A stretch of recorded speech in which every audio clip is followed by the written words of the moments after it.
mendiskusikan peran ekonomi mikro dan ekonomi makro dalam ekonomi pertanian. Apakah ekonomi mikro memiliki dampak yang lebih besar daripada ekonomi makro pada manajer pertanian? Dan jelaskan. Nah, ekonomi makro adalah studi tentang faktor-faktor yang mempengaruhi ekonomi secara keseluruhan. Sedangkan ekonomi mikro adalah studi tentang faktor-faktor yang mempengaruhi individu atau organisasi. Ini termasuk studi tentang harga, tingkat pasokan ideal untuk produksi, kurva pembelajaran bisnis, atribut yang diinginkan pelanggan, sifat persaingan bisnis, alokasi sumber daya, keuntungan, dan lainnya. Nah, jadi sama-sama memiliki dampak yang besar untuk ekonomi mikro ataupun ekonomi makro. Contoh dari ekonomi mikro, bagaimana perilaku produsen telur, konsumen beras, bagaimana harga telur di pasar ditetapkan.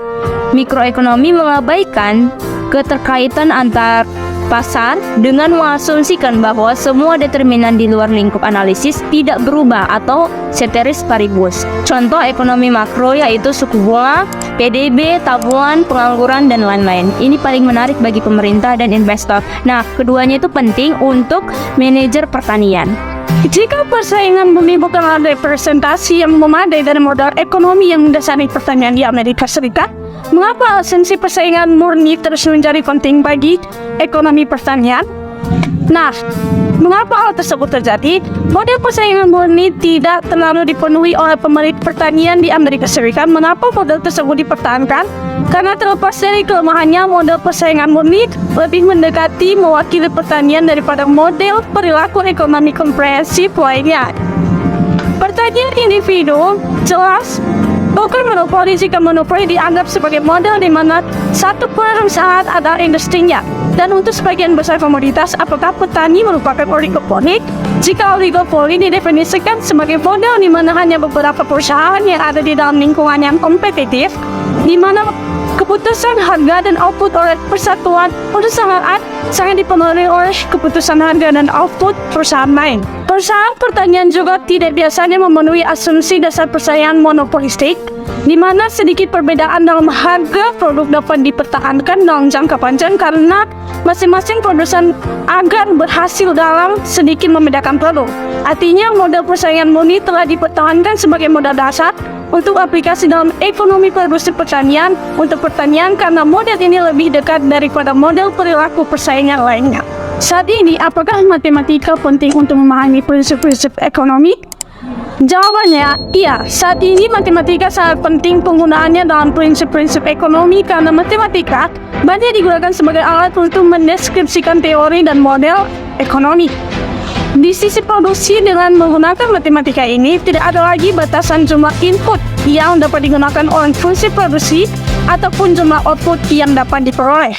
Dunia nyata itu dinamis. Jika demikian, mengapa para ahli ekonomi pertanian terus sangat bergantung pada statistik komparatif?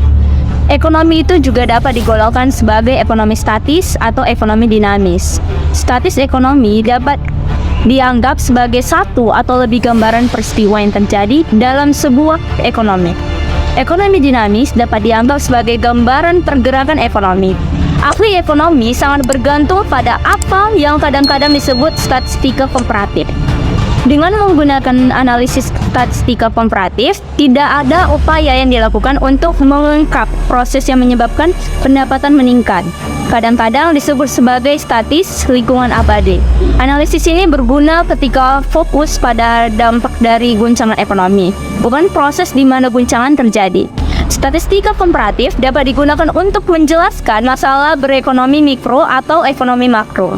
Ekonomi pertanian sering dituding menghabiskan terlalu sedikit waktu di dunia nyata.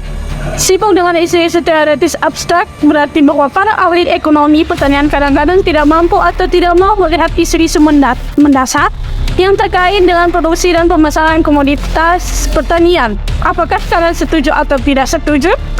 Menurut kami, ahli ekonomi pertanian sudah berusaha untuk memecahkan masalah-masalah dan isu-isu dasar yang terjadi terkait produksi dan pemasaran dalam pertanian. Namun, karena sering terjadi tantangan dalam dunia pertanian, baik itu iklim, terlebih sempat terjadi pandemi yang menyebabkan masalah pertanian sulit untuk dipecahkan seperti dalam pemasaran maupun dalam produksi pertanian. Untuk menjadi ahli ekonomi pertanian, apakah lebih penting mengetahui pertanian atau mengetahui teori ekonomi? Nah, yang paling penting untuk menjadi ahli ekonomi pertanian adalah mengetahui terlebih dahulu teori ekonomi. Mengapa demikian? Karena ketika kita sudah mengetahui tentang teori ekonomi ini, maka kita dapat membuat keputusan yang bijak untuk diambil ke depannya dalam memajukan ekonomi kita, terlebih-lebih dalam bidang ekonomi pertanian. Selanjutnya saya akan menjelaskan jawaban dari soal jika harga input konstan, kemiringan fungsi total faktor biaya juga akan konstan. Nah, benar atau salahkah pernyataan tersebut? Jelaskan. Jawabannya yaitu benar. Karena fungsi input biaya total atau TFC memiliki slope konstan yang sama dengan harga input atau V0. Nah, hal ini mengimplementasikan V0 sebagai peningkatan biaya yang disebabkan oleh meningkatnya pembelian input produksi secara kuantitatif. Selanjutnya, misalkan fungsi produksi jagung menjual seharga $4 per ganta dan nitrogen dijual seharga 0,2 per pon dengan input dan output seperti tabel di bawah ini, di mana inputnya 0, 10, 25, 40, 50 dan outputnya 0, 50, 75, 80 dan 85. Berapakah tingkat aplikasi nitrogen? Apakah keuntungan dimaksimalkan? Selanjutnya, diketahui harga input sama 0,20 dan harga output sama 4. Dari data di atas, dapat kita lihat bahwa harga input sangat jauh berbeda dengan harga output. Harga input jauh berbeda dengan harga output akan menyebabkan profit akan selalu menaik secara terus-menerus, maka penggunaan input dan output yang berbeda jauh sangat berpengaruh besar terhadap profit. Berikut merupakan datanya. Pertama-tama, kita cari dulu data Y-nya. Cara mencari data Y yaitu Y2 dikurang dengan Y1, Y3 dikurang dengan Y2, Y4 dikurang dengan Y3, Y5 dikurang dengan Y4, di mana 50 dikurang dengan 0 sama dengan 60, 75 dikurang dengan 50 dengan 25, 80 dikurang 75 sama dengan 2, 85 dikurang 80 sama dengan 5. Delta X, cara mencari delta X sama dengan mencari delta Y, yaitu 10 dikurang 0 sama dengan 10, 25 dikurang 10 sama dengan 15, 40 dikurang 25 sama dengan 15, 50 dikurang 40 sama dengan 10.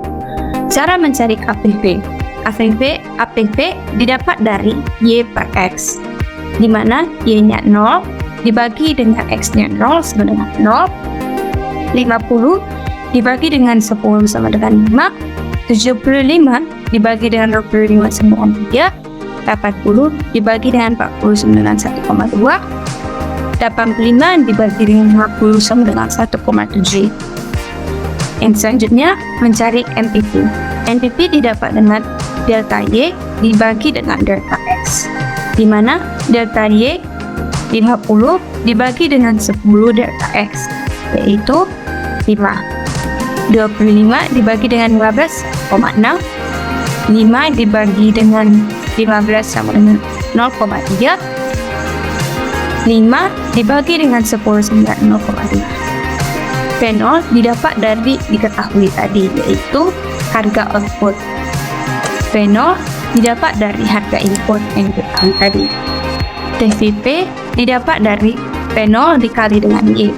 V0 nya 4 dikali dengan 0 sama dengan 0, 4 dikali dengan 50 sama dengan 200, 4 dikali dengan 75 300, 4 dikali dengan 80 sama dengan 320, 4 dikali 85 sama dengan 340. Selanjutnya TFC. TFC dapat dicari dengan F0 dikali X, di mana F0 nya sama dengan 0,20 dikali X sama dengan 0 sama dengan 0, 0,20 dikali 10 sama dengan 2, 0,20 dikali 25 sama dengan 5, 0,20 dikali 40 sama dengan 4, 0,20 dikali 50 sama dengan 10. Selanjutnya kita mencari profit. Profit didapat dari TFC dikurang TFC. TFP yang kita ketahui tadi 0 dikurang TFC 0 sama 0, 200 dikurang 2 sama 198, 300 dikurang 5 sama 295, 320 dikurang 8 sama 312, 340 dikurang 10 sama 330. Dari tabel di atas, terlihat bahwa maksimum profit pada saat X sama dengan 20 apabila dibandingkan dengan tabel dan soal sebelumnya, di mana T0 sama dengan 5 dan T0 sama dengan 4. Profit yang didapat yaitu pada level penggunaan input 25, sedangkan pada tabel di atas, maksimum profit didapat dari penggunaan 50 dengan perbandingan harga input sebesar 0,20, yaitu 20 kali lebih kecil dari harga output, yaitu 4. Maka dapat disimpulkan bahwa perbedaan harga dapat mempengaruhi besar terhadap surplus profit. Jelaskan syarat yang diperlukan dan cukup dalam hal peternak berupaya memaksimalkan keuntungan dalam pemberian pakan ternak sapi perah untuk produksi susu. Harga bayangan pakan susu dapat berbeda dengan harga yang dibayar petani per pon dari jatah tersebut. Harga bayangan pakan susu adalah harga potensial yang bisa diperoleh petani jika ia menjual pakan susu yang dihasilkan oleh ternaknya. Sementara itu, harga yang dibayar petani per pon dari jatah tersebut adalah harga yang diterima petani dari pembeli susu. Perbedaan harga ini dapat terjadi karena ada faktor-faktor lain yang mempengaruhi harga susu seperti persaingan di pasar, biaya produksi, dan kebijakan pemerintah. Selain itu, harga bayangan pakan susu juga dipengaruhi oleh kualitas pakan yang dihasilkan oleh ternak, sehingga petani perlu memastikan kualitas pakan yang baik untuk memperoleh harga bayangan yang tinggi. Pentingnya harga bayangan bagi seorang petani adalah sebagai acuan dalam menentukan strategi produksi dan pemasaran susu.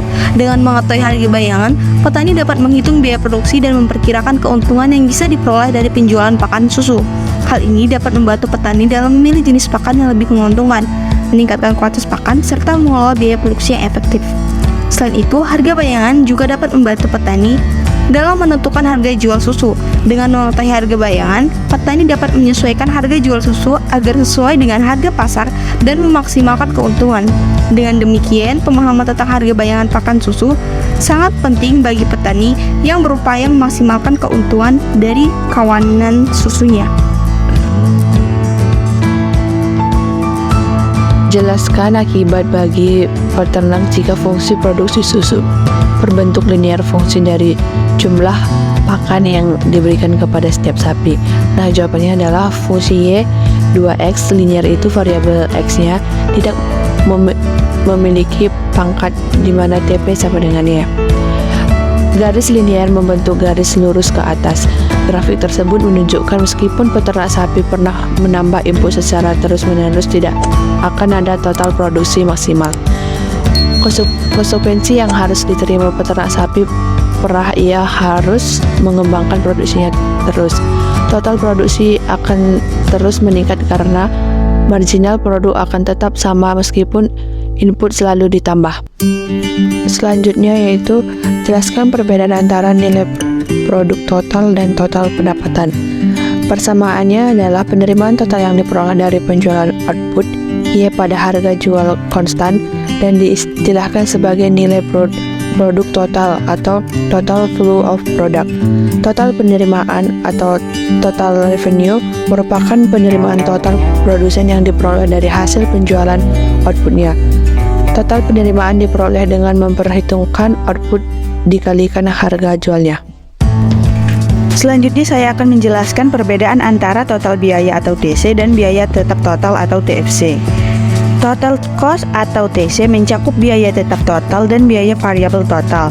Jumlah biaya variabel akan berbeda-beda tergantung dengan jumlah produksi barang. Biaya tetap akan tetap sama, tidak peduli berapa banyak produk yang perusahaan produksi. Sedangkan total fixed cost atau TFC, biaya tetap tidak akan berubah dan berpengaruh terhadap volume produksi. Nah, biaya tetap yang perusahaan keluarkan tidak berubah tergantung dari jumlah barang atau jasa yang perusahaan produksi. Nah, jadi total fixed cost akan tetap sama jika tidak ada proses produksi barang atau jasa yang perusahaan produksi. Contohnya, perusahaan X memiliki fixed cost sebesar 10 juta per bulan untuk biaya sewa mesin yang berguna untuk memproduksi botol minuman. Nah, jika perusahaan tidak memproduksi botol minuman untuk bulan tersebut, perusahaan itu tetap harus membayar 10 juta untuk biaya sewa mesin. Nah, kesimpulan atau intinya yaitu TC atau total cost adalah jumlah keseluruhan biaya produksi yang dikeluarkan produsen yang terdiri dari biaya tetap dan biaya variabel.